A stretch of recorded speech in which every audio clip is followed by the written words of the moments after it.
right. Good evening, everyone, and welcome to the PACT Acts webinar series. I am Dawn Witherspoon, Director of PACT. PACT, Parents and Children Together, is a community university partnership that includes an engaged group of community members, organizations, and Penn State partners working together to promote the health and well-being of diverse youth and families from the greater Harrisburg region. We foster trust and equal partnerships, engage in open, ongoing, and respectful communication, participate in and co-sponsor community events, and do community-identified givebacks.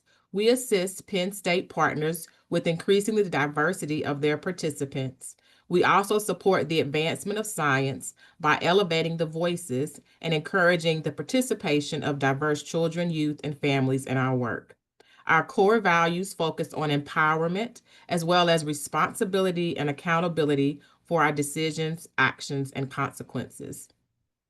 Given these values, in response to the challenging times and racial injustices diverse communities experienced before, during, and after the pandemic, we created a webinar series in 2021, PACT Acts, to provide community outreach in a different way, virtually, to provide greater access and useful information to multiple audiences.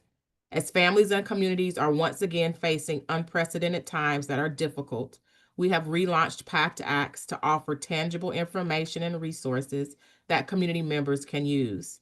Knowledge is power, so PACT is acting to share and disseminate knowledge and expertise we have on topics that are of critical importance to the communities we serve.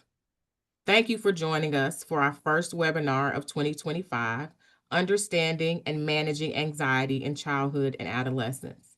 This webinar will be recorded so that it can be a continued resource for those who want the information. We have reserved ample time for questions and answers. Please add any questions you have using the webinar Q&A function. Our moderator, Olivia Goldstein, will share your questions with the panelists. After the webinar ends, you will receive a feedback survey. Your feedback is important to us. Please complete the survey so we can enhance the webinar experience and customize the series to the topics that interest you most. Now, I turn our webinar over to our esteemed panelists. Happy listening, learning, and engaging. Hi, everybody. Thanks, Dawn, for the welcome, and thanks, everyone, for being here. I'm Sarah Myruski. I'm a developmental emotion scientist and research faculty member in psychology at Penn State, and happy to be here. So I'll get us started with an overview of what we will cover today. First, I'll describe in general what anxiety is and how we can differentiate typical anxiety from anxiety that's getting in the way in important ways.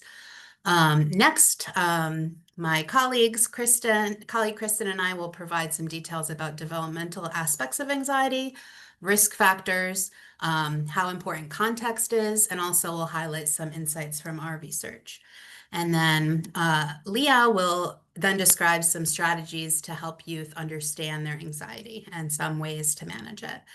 And then we'll end with providing some resources and time for your questions, of course. Okay, so I'm going to start just by describing typical anxiety. Like all emotions, anxiety has evolved as an adaptation to our environment. It helps promote safety and well-being. Anxiety tells us what is important to pay attention to, what's dangerous, when a situation is unpredictable, when the future is uncertain, and also what's important to us. So, for example, being anxious in new social situations tells us that we care about what other people think or feel about us. And anxiety also tells us when we may need to act to change something about our behavior or environment to help keep ourselves safe. So here are some typical fears that are common across different ages. Some people experience more fear than others, and that would be represented as increasing trajectories on the vertical axis there. So in infancy and the toddler period, it's typical for little ones to be shy around new people, to experience distress when they're separated from their caregivers. And in fact, being upset upon separation from a caregiver is one of the signs that there is secure, healthy attachment. So it is typical. Later on in childhood, when school becomes a major part of children's lives, fears about doing well in school, worry about being in that classroom environment, especially when it's new, those are common. And then in preteen and teenage period, it's typical for social fears and worries to really come to the forefront. Concerns about what other people their same age are thinking about them, whether or not they're accepted by their classmates or kids in the neighborhood. So while these kinds of fears are typical to experience from time to time, especially when children and adolescents are navigating their development, encountering new places and new people. For some kids and at some times, those anxious feelings may become impairing. So, how do we know when anxiety is surpassing those typical levels? On the left here, we have features of fears and worries that might signal a sign of concern. Are they frequent? Are fears and worries happening on a regular basis, more days than not? Not only tied to occasional big events or transitions. Are anxious feelings persistent? They don't go away, they keep popping up despite attempts to soothe or try to change a situation or mindset. Also, another consideration is, are the fears and worries unrealistic? Is a child spending a lot of time worrying about things that are unlikely to happen, or being overly self-critical or perfectionistic to the point of not being able to accomplish daily tasks or being excessively upset when things aren't just right? And then over here on this side of the screen, we have ways that fears or worries may be impacting quality of life. Are the fears and worries interfering with relationships, with family, with friends, with school, day-to-day functioning, with adolescents, work responsibilities might be interfered with. There might be avoidance of places or people, difficulty concentrating, sleep problems, all different kinds of ways that anxiety can get in the way. And then another consideration is, are the fears and worries distressing to the child or adolescent? A lot of kids that have frequent or persistent anxiety get physical symptoms like upset stomach or headache, heart racing, and things like that. So when children and adolescents experience more than typical anxious feelings, there might be an anxiety disorder. And there are different types of anxiety disorders that are based on which kinds of fears and worries are most prominent. And these categories are useful to help us understand what the biggest challenges are for different kids. And we also know that these subtypes of anxiety disorders are more likely to emerge at different points in development. So with separation anxiety and school-related anxiety disorders tend to emerge in childhood, and then social or generalized anxiety disorders are more often emerging in adolescence or late. So I'm going to give some details about some of the features of each type of anxiety disorder. Separation anxiety. So signs of typical fear of separation might look like child crying briefly when the caregiver leaves for work or drop off at a family member's house or daycare. But impairing separation anxiety would be more severe, like the child experiencing panic at separation, clinging excessively, might have nightmares about being separated, or refuse to go to somebody else's house because they don't want to be away from their caregiver.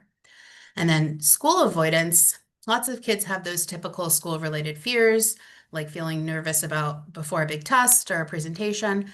But school avoidance disorder would look more like a child experiencing physical symptoms, stomach aches, for example, consistently before school. They might avoid answering or asking questions in class, and then they might refuse to go to school frequently due to fear of failure. So here the worries are all centered around school. That's the major problem at the forefront. But in social anxiety disorder, the fears are around any situation and driven by worries about feeling embarrassed or rejected, other people judging them negatively, and the person likely has difficulty joining in with peers or making new friends because of these fears and avoidance of social situations. And then generalized anxiety tends to emerge later in adolescence or adulthood, but we might see signs earlier um, around frequent and persistent worries about the future or health, keeping schedules, performing, doing well in school, those kinds of things. But it's not just about school or just about social situations. It's lots of routine day-to-day things. And these worries don't go away and they cause distress. So I give you this information because it's good to identify these kinds of concerns early when they first start getting in the way. And that's because youth could keep having difficulties into adulthood if they're not addressed earlier. And also, when we are able to notice the biggest challenges early, we can help kids develop emotion management skills to get at those specific concerns. So next I'll hand it over to Kristen to talk about some of the early factors that shape anxiety development.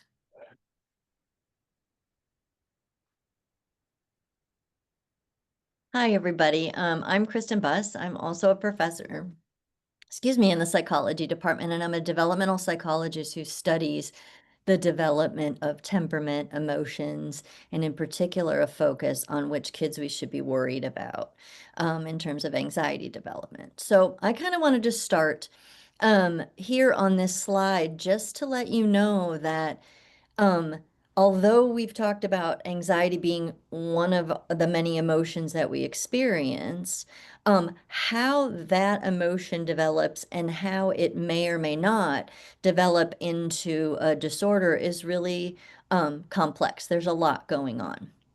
It involves many factors that our lab and researchers and other researchers study.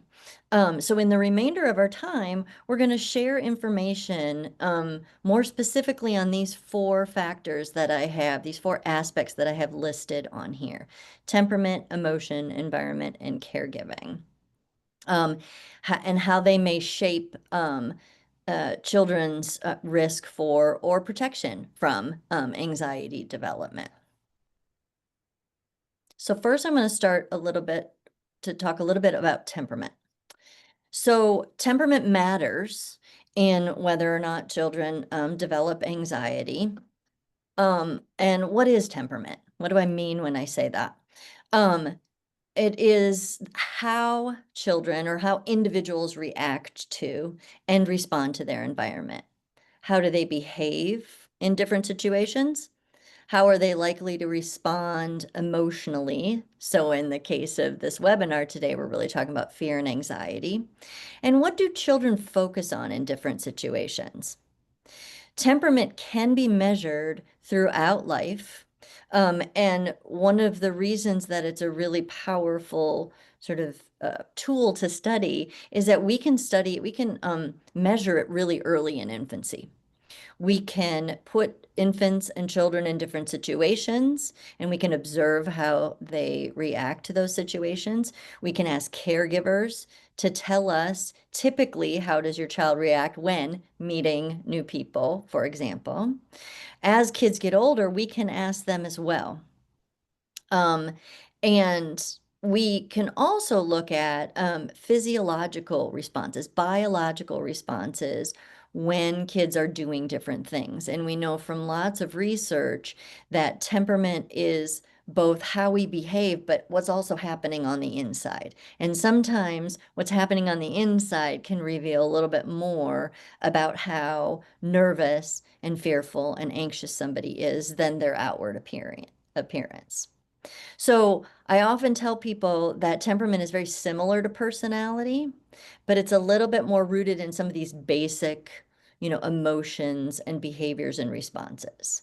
And like I said a little bit ago, temperament can shape anxiety. It's one of our best predictors. So I am gonna switch to the next slide. There's a bit of a delay. I'm sorry about that. So this figure is just part of what Sarah showed you at the very beginning, right? And I'm going to use the example of stranger shyness just to make the point about what we're really looking at when we're trying to understand what develops and how it develops. So, as Sarah said earlier, it's one of our very common fears and anxieties that we see very early in infancy, really around the second half of the first year of life.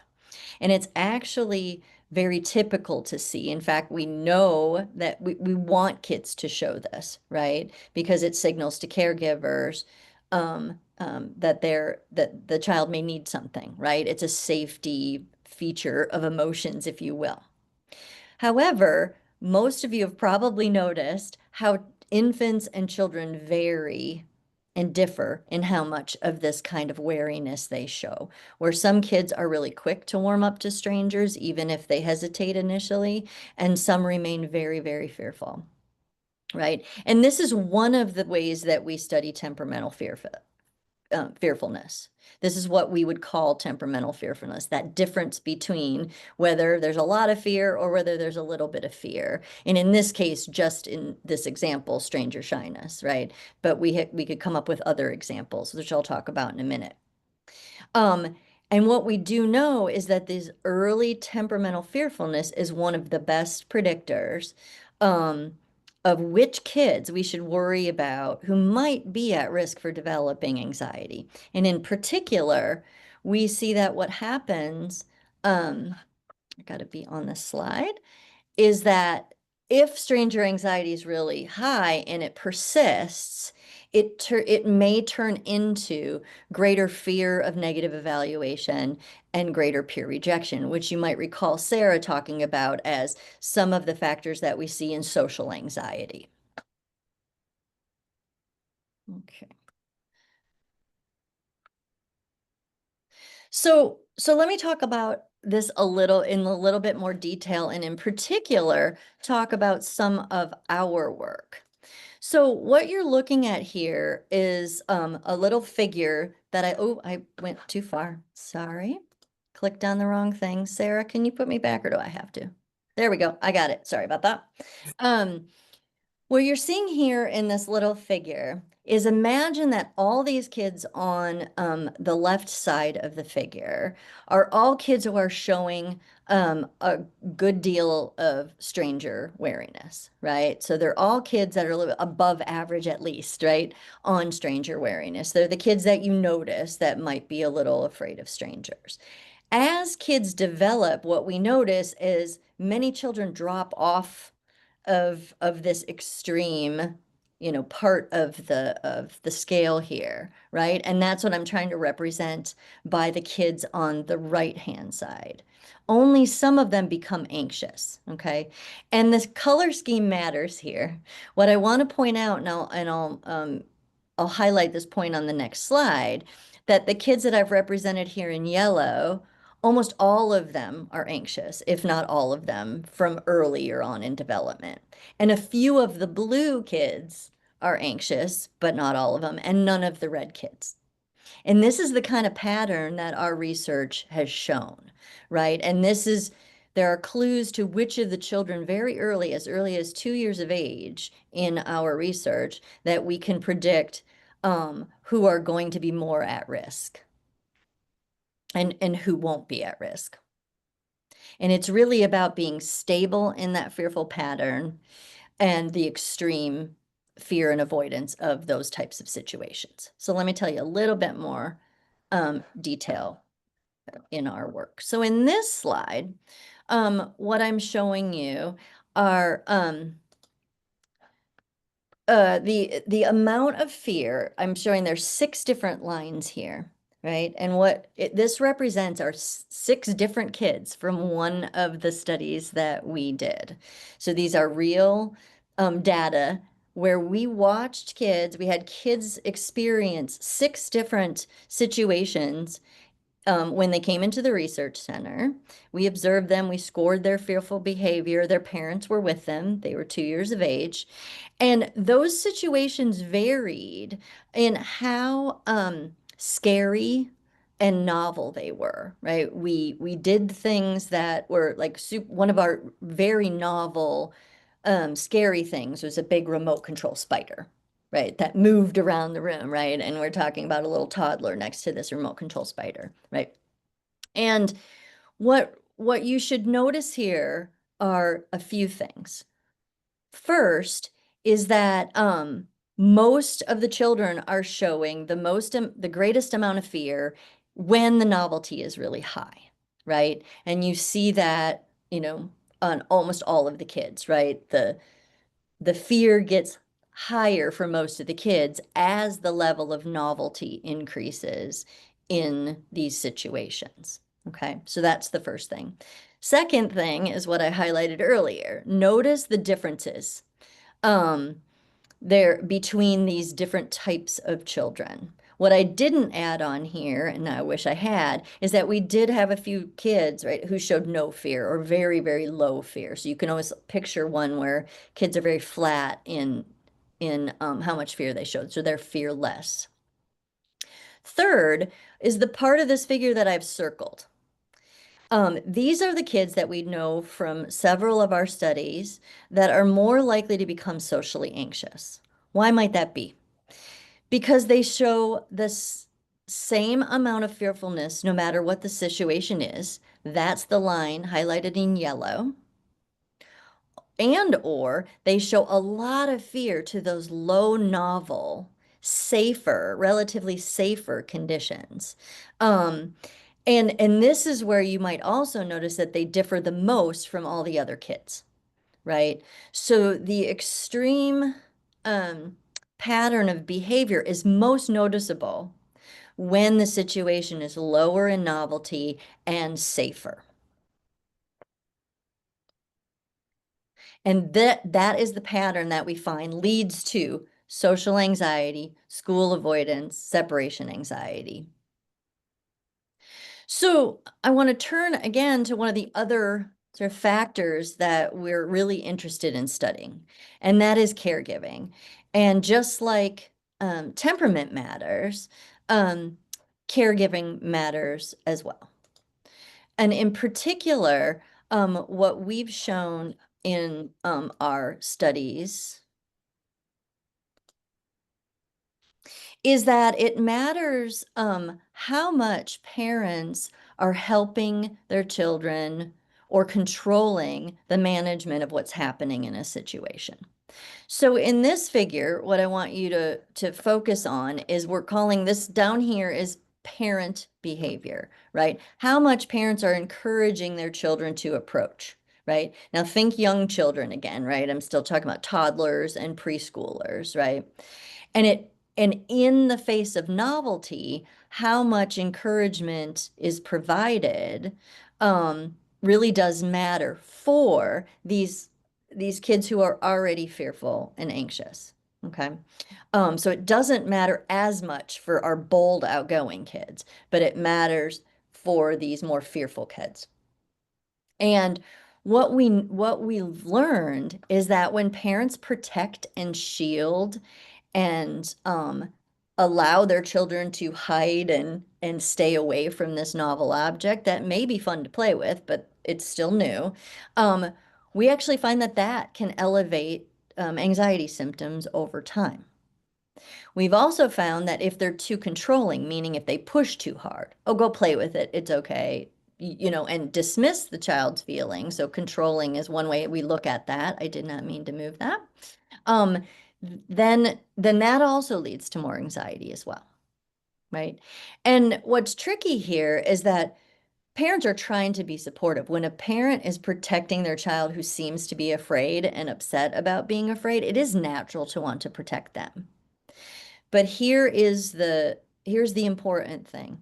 There are situations where caregivers do need to protect. And in my previous slide, it tends to be those situations that are highly novel and where the child, the situation is beyond the child's resources.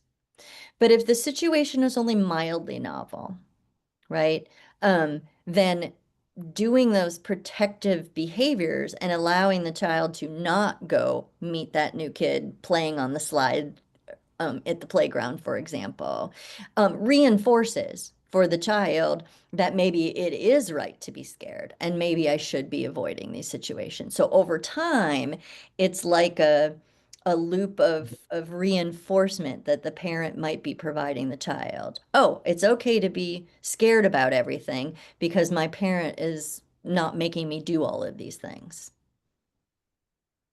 Okay, and now I'm going to turn it over to Sarah to talk about adolescence. Okay, how do I take the thing back? All right, I got this. I'm back. Okay, so yes, let me move us forward into the adolescent period. So first I want to tell you what I mean by adolescence, because there's various definitions of what ages the adolescent period is. But it's broadly defined as the transition between childhood and adulthood. So lots of things happening there. The broadest age range that's used to talk about adolescence is between 10 and 25, 15 years of transitions. But it would be from the point when the hormonal changes begin that set the stage for puberty all the way through when brain development has reached adult-like levels. And I'll talk a little bit more about brain development in a bit, but here are some of the key aspects of adolescent development. Peers become increasingly important. Caregivers are still really important, but peers start to take center focus more and more as kids get older. Puberty takes years and brings on a host of physical, mental, emotional changes. And then adolescents are also navigating the major developmental tasks of identity exploration and establishing more independence or autonomy from their caregivers as they make more decisions on their own. This figure over here shows that both puberty and the importance of peers really ramps up rapidly in this early adolescent period. And the red shading here the darker the red highlights the degree of risk for onset or amplification of social anxiety symptoms due to all these changes happening all at once. And then the emergence of anxiety disorders are quite prevalent in this age range, and about 1 in 3 teens experience anxiety symptoms that would reach those impairing levels by the time they're 18 years old. So it's very prevalent. And social worries are often central. So about 9% of adolescents would meet criteria for social anxiety disorder. And teens that experience those high levels of social anxiety in adolescence are also more likely to continue to have difficulties into their adulthood, potentially because during this critical period of adolescence, they often are avoiding scenarios where they might get practice managing those difficult emotions in social situations. I also want to point out here in this figure, this dotted line, along with puberty and the importance of peers, we also have dramatic brain development happening. This figure is calling it plasticity. This brain development underlies how adolescents function socially and emotionally. So I'm going to mention some of those features of brain development in adolescence that are helpful to know about to understand some strengths of the adolescent brain, but also why it might be especially hard to manage difficult emotions like anxiety. So positives, the frontal lobe is going through a lot of development that increases self-reflection abilities, introspection, and also thinking about the future, thinking about consequences, thinking about other people, perspective taking. But the emotional brain develops faster. So structures deep in the brain, including those that are responsible for generating emotions like the amygdala, are developing faster. And this imbalance in the speed of development of different parts of the brain impacts adolescents' thoughts, their feelings, and behavior. They're more sensitive to rewards, which can make it hard to manage impulsive decisions and contribute to risky behavior. And we might also see mismatches between what an adolescent says they would do in a hypothetical situation and what they actually do in that moment. And this is because that those self-reflection and future thinking abilities are improving, but the emotional brain is faster, like I said. So we might ask in an interview with an adolescent whether they would let a friend cheat off their homework or borrow their phone when they know they're not supposed to. They might say hypothetically, in an interview, no, I wouldn't do that because I know the consequences, or I know it's not right to break rules or get in trouble. But if they encounter that situation in their real life, in the moment, in that social situation, self-inhibition is more difficult because of the naturally rewarding aspect of the social context. It's especially relevant when a teen has social anxiety. They're really motivated to please their peers. That social context can be very powerful in that moment. And that's one big way that peer context really matters in adolescence. And also during this time, because of these features of brain development, emotional reactivity is often stronger than teens' ability to control those emotions, again, especially in the moment. And that makes it particularly difficult to manage highly intense emotions and also things that are brought on by uncontrollable sources. And that's another way that context matters, the controllability or intensity of the event or situation that brings on the anxiety.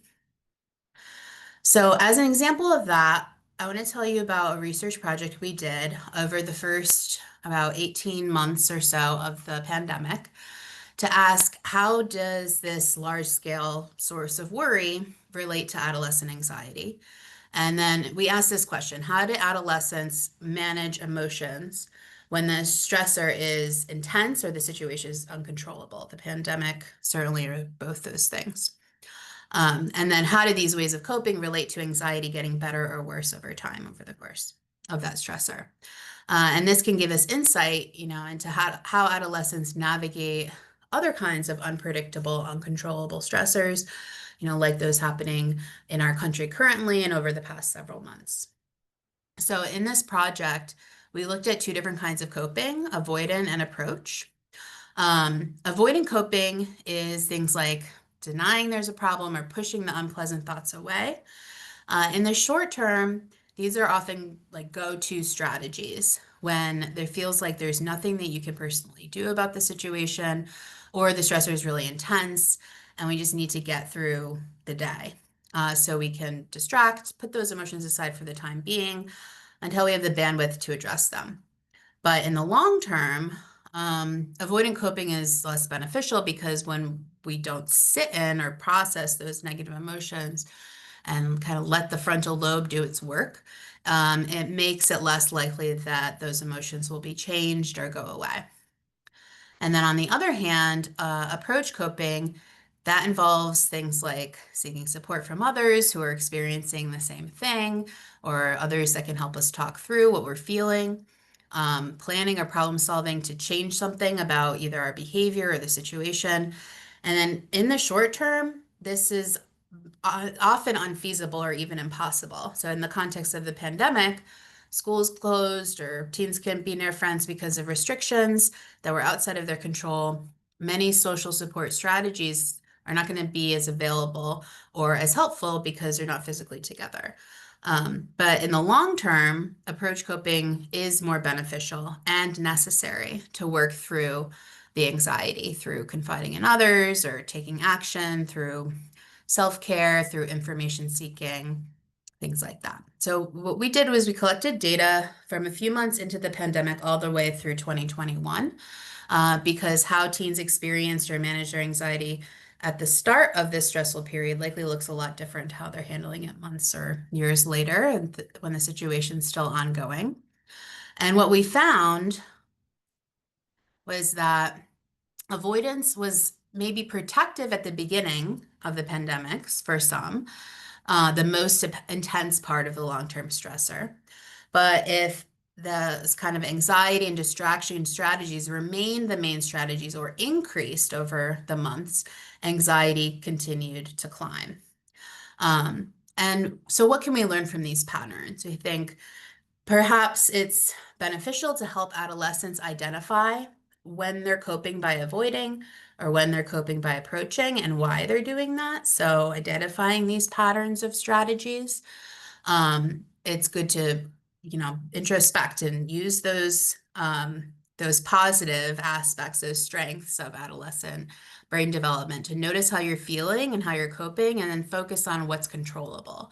identify one thing you can do, an action you can make that can make you feel better or reduce those anxious feelings, like finding ways to help others or even just express how we feel. Those things can help us manage anxiety with one action, one day at a time, when it feels like everything is so big and uncontrollable happening around us.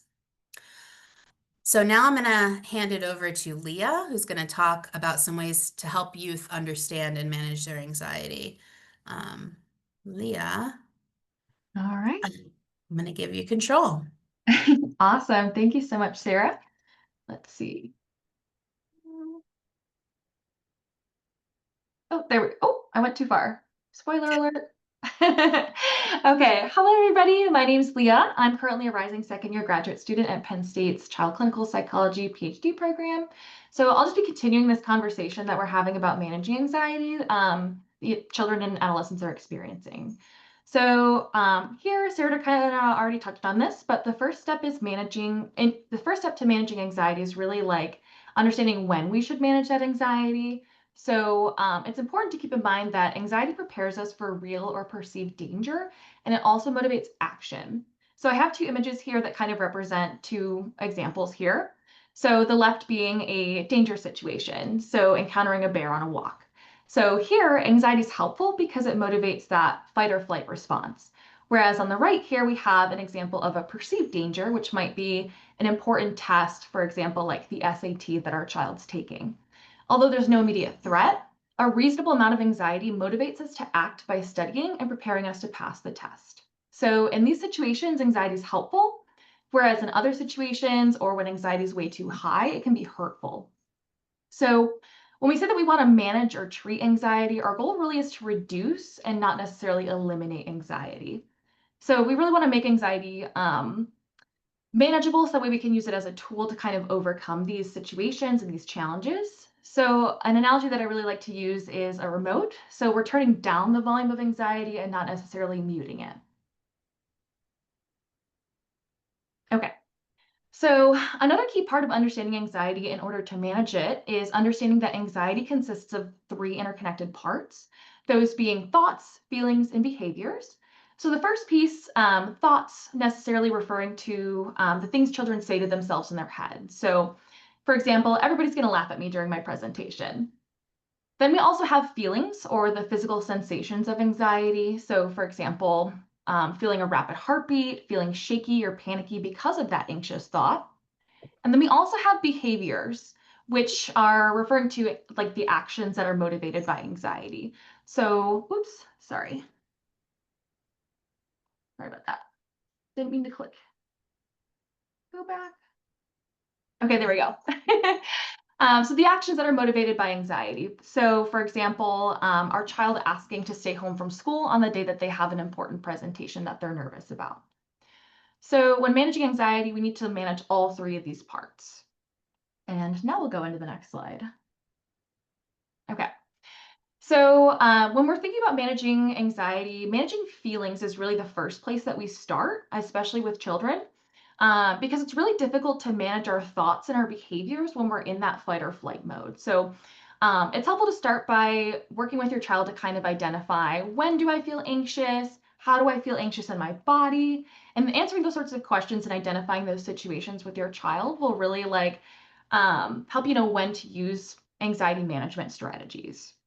So these pictures on the right here represent some of the relaxation skills that can help reduce the physical symptoms of anxiety. I have this picture of Bubbles here, which represents our deep breathing strategy. And I like to give kids the example of blowing a really big bubble. And this is a great example that illustrates like slow, intentional breathing, because you can't blow too softly, otherwise you won't have a big bubble. And you can't blow too hard, otherwise the bubble's going to pop. So that's really helpful for kids to kind of illustrate that slow breathing that can help them relax that anxious feeling they're having. The other two images kind of represent muscle relaxation strategies. And again, two other helpful analogies that are really helpful for younger kiddos. The first one being like lemons or squeezing lemons, which is really just tensing the muscles in your hands to kind of relax that anxious feeling that you're having. The other option is turtling, which is kind of like tensing the muscles in our neck And again, you could do these together or separate. And with kids, it's important to really teach them that, they need to let go of that tense feeling in order to feel relief. So these are all helpful ways to kind of manage that feeling of anxiety, that physical sensation of anxiety. And moving on next. Oh, sorry, keeps going. Jumping to the conclusion here. Okay, there we go. The next step to managing anxiety, once we can calm those like physical sensations in our body, is really managing our thoughts. So when managing our anxious thoughts, we really want to encourage our child to engage in what I like to call detective thinking, which is really just encouraging our child to challenge the faulty or unrealistic thoughts that anxiety is creating. So the first step with detective thinking, again, is really identifying worried thoughts, which, they typically look something like an overestimation of the likelihood of something happening. So kiddo thinking that I'm definitely going to make a mistake, or I always make mistakes. Or kids can overestimate like the consequences or outcomes of something. So thinking like, if I mess up, everyone's going to hate me. And, once we have identified those worried thoughts, we can then gather clues and look at the evidence to address, like, is this really something that I need to be anxious about? So a couple different things that we can look at are past experiences. So thinking about, what has happened before in these situations? Has anything bad happened in this situation when I've had this thought before? Another thing that we can do for our detective thinking and gathering our clues is thinking about the facts of the situation. So thinking about, did this scary thing actually happen, or what's more likely to happen, this or this? Another strategy that we can use is alternative explanations. So thinking about what are some other things that could explain this situation or why I'm feeling this way? And another really important strategy for detective thinking is role reversal, which is considering like, would I think the same thing if somebody else were in this situation? And some of those strategies can be useful in helping a kiddo examine like, a reevaluation of the worried thought and think if this is actually something that they should be worried about. And by being a good detective, we can really like change those worried thoughts into something that they can use to cope with the situation. So. Okay, there we go. So I have a little ladder here. So with the skills that we have for managing our thoughts and feelings, we can then move on to actually addressing those anxious behaviors, which sometimes look like avoidance. And managing anxious behaviors kind of operates under the principle that facing your fears over and over will eventually reduce the fear and anxiety that you feel over time, which we've kind of been hearing throughout this webinar. So to do this, we would create a fear stepladder or fear hierarchy with our child, which is essentially a step-by-step plan of exposures for an anxious child with the least anxiety-inducing situation at the bottom and the most anxiety-inducing situation at the top. So for like a socially anxious kid, at the bottom might be ordering their meal at a restaurant by themselves. And at the top, it might be auditioning for the lead role in a school play. So we can kind of see that like step-by-step approach here. And the idea is that generally we'd kind of like move up the ladder with kiddo and practice these coping skills in increasingly anxiety-inducing situations. So starting with the easy situation first, ordering at the restaurant, and then advancing to a more difficult situation, and eventually like whatever we have at the top of the ladder. So again, the idea is that this will promote the mastery of the coping skills we just talked about with our detective thinking and with our relaxation. And eventually it'll reduce the fear of the situation over time. Let's see.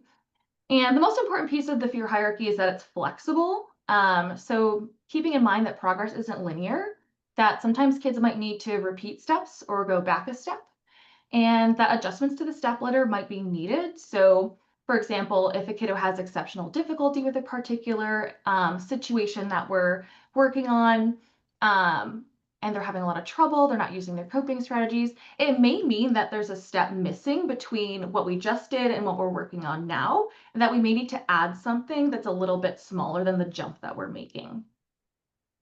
Another important part of the step ladder is that we have rewards for kiddos because it's hard to face our fears.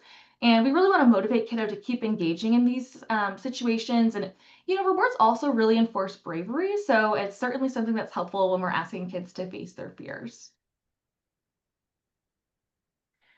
All right. Okay. So here we have some do's and don'ts for working with and supporting an anxious child. So earlier, Kristen referenced the fact that sometimes parents' behaviors and caregivers' behaviors and others' behaviors can be kind of counterproductive to our child managing their own anxiety despite good intentions.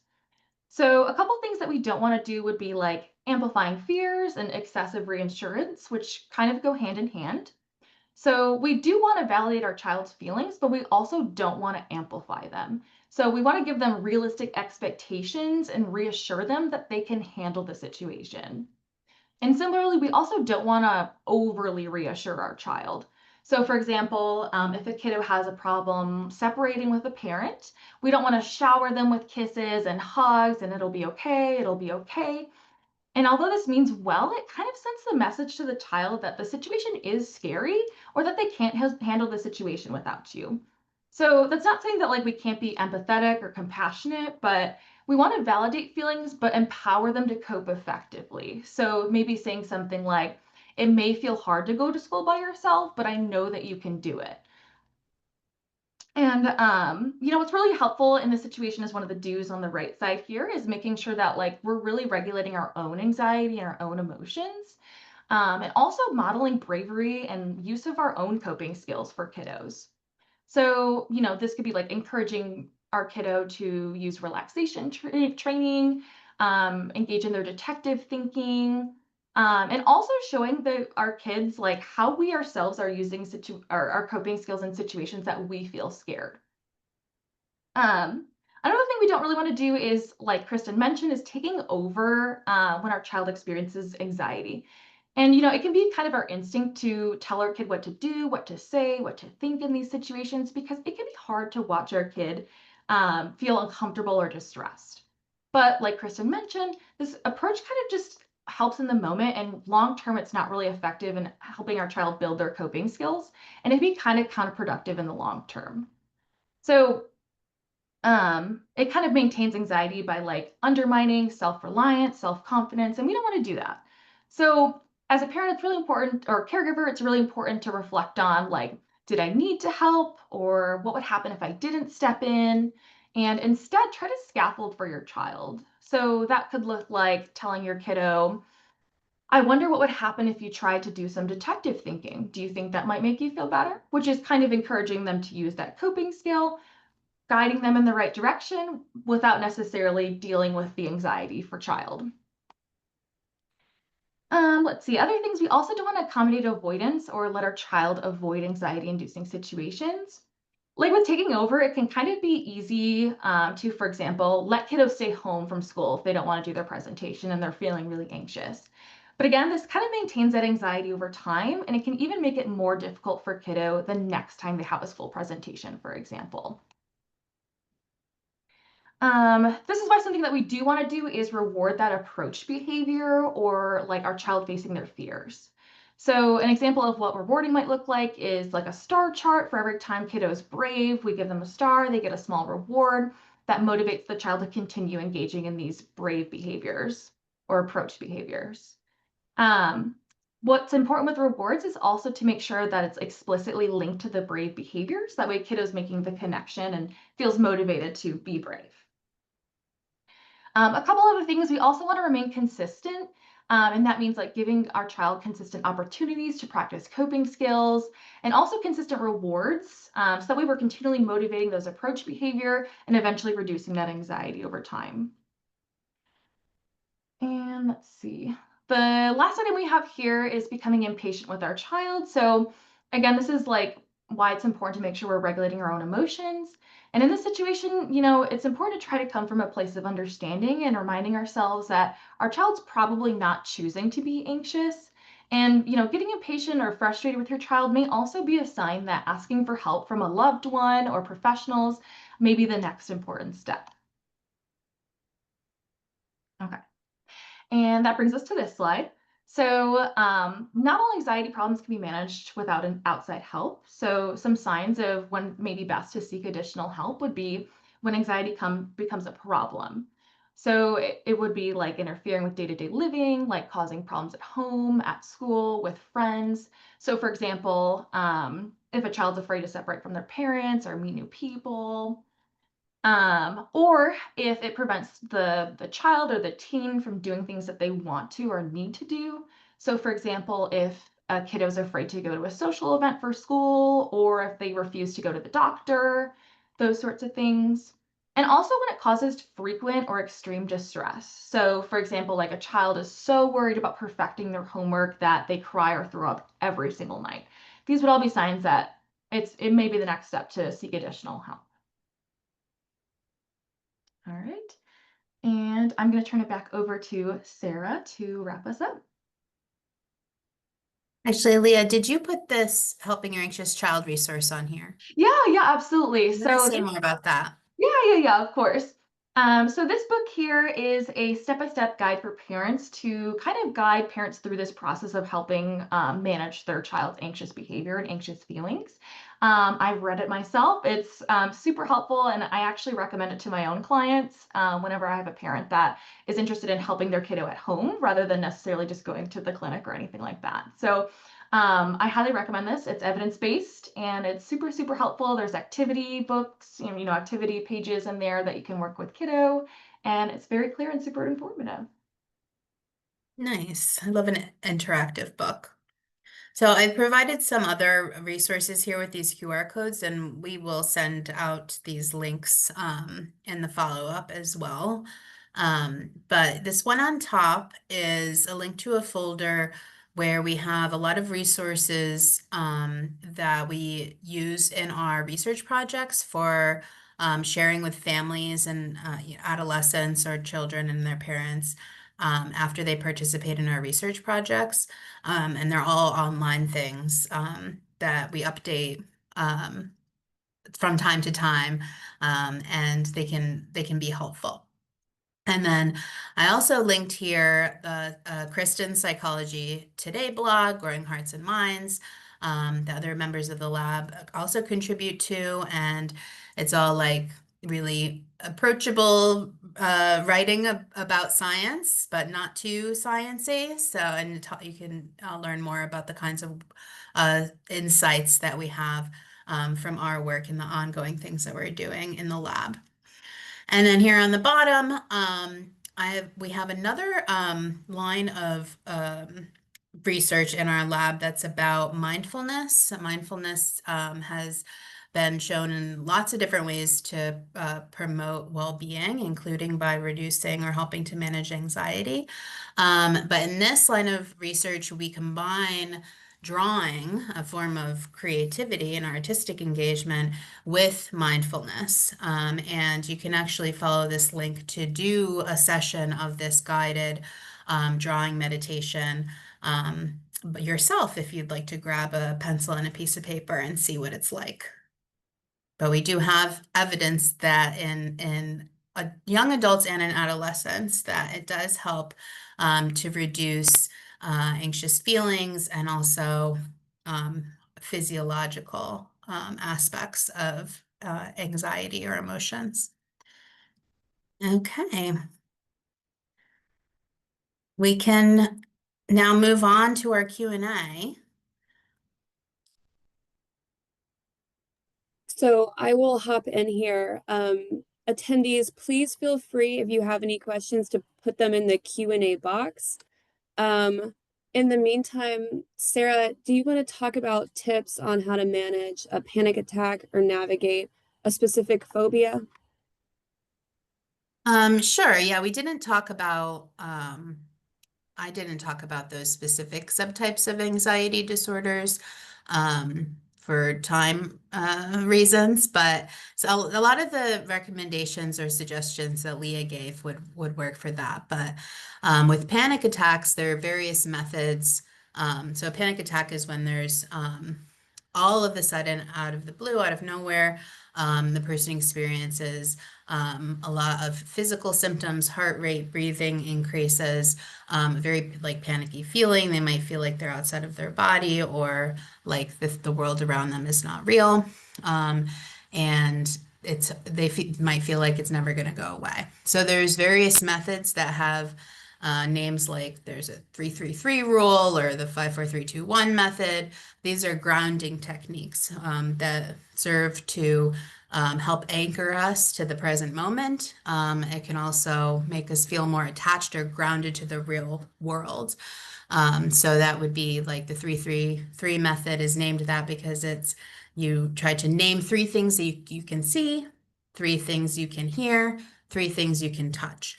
So those are good techniques to know about if anybody in your life might have panic attacks, so that you can help them through that moment. And there's also breathing techniques, like what Leah was talking about, like breathe in 5 seconds, hold 5 seconds, out 5 seconds, and that helps to regulate or slow down breathing and heart rate. But then another aspect of panic disorder is avoiding places or situations due to fear of having another panic attack. So methods like positive reinforcement for taking steps to build up or go back to those places. Working with mental health professionals to identify root causes and come up with plans to build up comfort in those places. And then specific phobia, that's when the fear is intense around something very particular: heights, water, flying, needles, certain animals. And that also tends to be most successfully treated with gradual exposure to the thing that's feared in tiny but increasing increments. So first looking at a picture of a dog until you get comfortable with that, then a stuffed dog until you get comfortable with that, then a small dog, etc. And you'd only move on to each step until when you're comfortable with the previous one. And that's also a process that'd be done with a mental health professional, but caregivers can help kids with these fears too by using the same tips that Leah described. Yeah. Great, thank you. We have one more question, although I think if people still have questions, again, please put them in the chat. But again, before Martha closes us out, one more question is about how caregivers' behaviors might make kids anxious if they're in the typical fearful range. So does overprotection matter for non-fearful kids? Yeah, I'll take that question, Olivia. Thank you. We have no evidence that it does, right? That this pattern of protecting, and I think Leah did a really good job of talking about why that matters, right? Because it teaches the kid that maybe they can't control it on their own. And one of the things you probably heard all day long is that, we want kids to learn how to cope with situations by themselves. And so having said that, when you have a child who's low in fearfulness in the face of novelty, it doesn't matter as much what the parent's doing because the kid's already there and engaged. I will mention one thing that's sort of on the other side of the spectrum is sometimes it can be something to pay attention to if a child is very fearless, right? To the point of not pausing for a minute and would go into or be involved in situations that aren't safe, right? So that other extreme, is something that other folks have studied, and that can be a risk factor for other sort of risky behaviors into adolescence. But, our work doesn't support that, parents for typical, kids who aren't that fearful and even kids who are low in fear, that what they do doesn't matter as much for those kids. I do want to, just before we wrap up, share this slide so that if anybody in this webinar or that watches it in the future has any questions for us, you can feel free to send us an email, and you could also visit our lab website here to see more about what we do. I will also quickly interject that we will make this available in our follow-up email with the resources that Leah, Sarah, and Kristen discussed as well. Hi, everybody. I just want to thank you again for joining us for the PACT Acts webinar, Understanding and Managing Anxiety in Childhood and Adolescence. We're glad to have you. And big thanks to our panelists, Leah Gowatch and Drs. Sarah Myruski and Kritsin Buss. It was a real pleasure to hear about your work and the useful tips that you have for folks. So thank you so much for doing this. For participants in the webinar, please remember to complete our feedback survey when you receive it. We hope you can join us for our next webinar. More information is forthcoming on that soon. But yeah, and let us know what other topics would be of interest for webinars, because we're eager to continue this outreach. So also, please follow us on Facebook, Penn State PACT, or stay abreast of what we're doing via our website, which is www.pact.la.psu.edu. Thank you again for attending. It was wonderful.